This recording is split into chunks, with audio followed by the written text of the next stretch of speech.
Es, Rita Rotkale un Agra Straupeniec, mani kolēģi, mēs visu savu garo mūžu esam nodarbojušās ar smilģi. Milzīgu talantu, lielāku, mazāku, visādu talantu mums ir ļoti daudz. Mēs varam lepoties ar aktieriem, ar režisoriem, ar visādiem teātra cilvēkiem, taču ģēnijs ir līdz šim manā uztverē, un man neviens to neapgāzīs, ir tikai smilģis.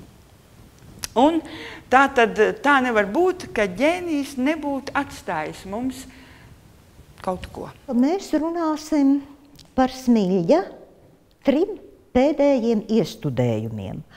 Un tie ir Pērs Gints, Ibsena, Skaistais varonis, Melis un to domu Pērtu melo, kā jūs zināt, kolosāli pēc tam izmantoja Harijs Liepiņš.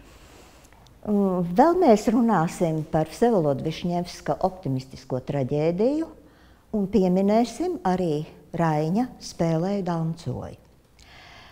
Līdz šim, es negribu sacīt, ka mēs tur kaut ko piepeši esam atklājuši tādu, kas līdz šim nav bijis, bet mēs vienkārši tās līdz šim zināmās druskas varbūt esam salikušas mums saprotamā, pieņemamā kārtībā. Ir ļoti bieži dzirdēts uzskats, ka pēdējais darbs, pie kura smilģis pats esot strādājis, ir bijis tieši Pērs Gints, un Pēra Ginta pirmizrāde bija 1964. gada martā 7. Režisoram ir tajā laikā 78, vēl 77 gadi. Viņš ir pietiekoši cienījamos gados, un būtu ļoti skaisti, ja ar tādu pasaules lielākā fantasta dzīves aplūkojumu mēs varētu arī pielikt punktu smilģa Dairadei, jo tur tad būtu tā skaistā līdzsvara sajūta, varbūt tā samierināšanās ar to, ar pasauli, kāda viņa visapkārt ir. Kā tad īstenībā bija? Faktiski šis iestudējums ir palicis bez tādas kārtīgas kritikas. Ir viena lieta. Ir Māra Grēviņa fantastisks raksts par aktrisi Almu Ābeli Ozas lomā. Tas ir.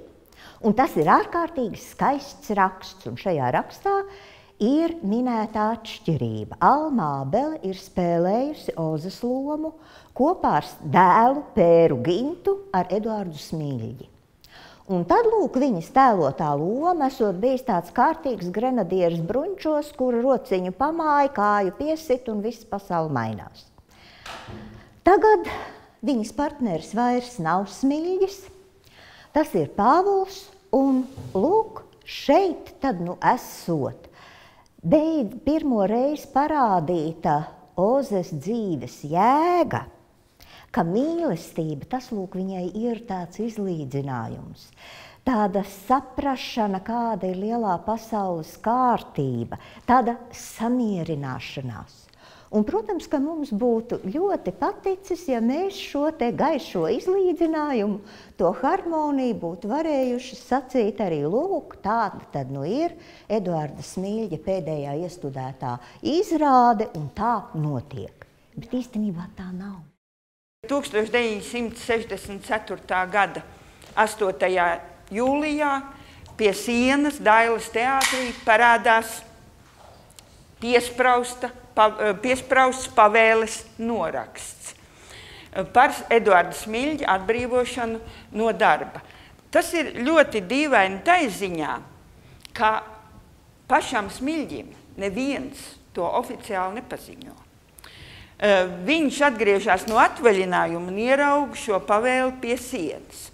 Bet mēs zinām tagad, tas arī nav nekāds īpašs noslēpums, mēs tikai to esam salikuši tai savā sistēmā, ka par Smilģa atbrīvošanu no darba tika runāts jau krietni iepriekš, jau 63. gada novembrī, kad Pēters Petersons gatavojās doties uz Pēterburgu, jeb toreizējo Ļeņingradu, stažēties pie Tostonogova, slavenā režisora, un pirms tam viņu pie sevis uzaicināja toreizējais mākslas lietu pārvaldes priekšnieku vietnieks Jāzeps Pasternaks, jau piedāvā Petersonam kļūt par Dailes teātra vadītāju.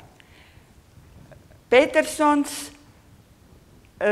varētu likties, viņš par to, protams, ir sapņojis, nešaubīgi un domājis, bet tajā brīdī viņš ir neizlēmīgs un neizšķirīgs, un viņš nepiekrīt. Viņš nepasaka jā, viņš saka, es padomāšu, un dodās uz Ļeņingradu pie Tostonogovu. Tajā laikā viņam nāk vēstule pēc vēstules no dažādiem cilvēkiem, kas aicina un saka, lai viņš piekrīt, bet vēl nekas nav izlemts. Ja? Un tā tad vasarā, gan mazliet ātrāk par šo 8. jūliju, krietni ātrāk, jau tiek kultūras ministrijā šis jautājums izlemts. Un ir jau šis lēmums jau pieņemts, pilnīgi oficiāli. Muzejā glabājas šī lēmuma, šīs protokols. Tātad šīs sapulces protokols par Smiļģa atbrīvošanu.